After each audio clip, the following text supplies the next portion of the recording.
চট্টগ্রাম থেকে রাঙামাটি যাওয়ার পথে এখানে একটা জিনিস খুব খেয়াল করলাম যে আসলে গাছপালাটা কতটা প্রয়োজন আমাদের জন্য। কি পরিমাণ রৌদ্রের হিট এখানে আমরা মানে ফিল করতে পারতেছি যারা এখন এই বাসে আছি।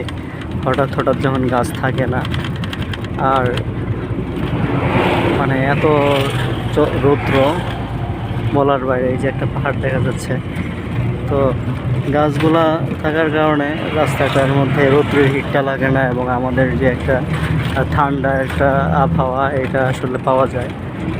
তো এইটাই বলতে চাচ্ছিলাম যে গাছপালাটা কতটা প্রয়োজন আমাদের জন্য। আমরা আজকে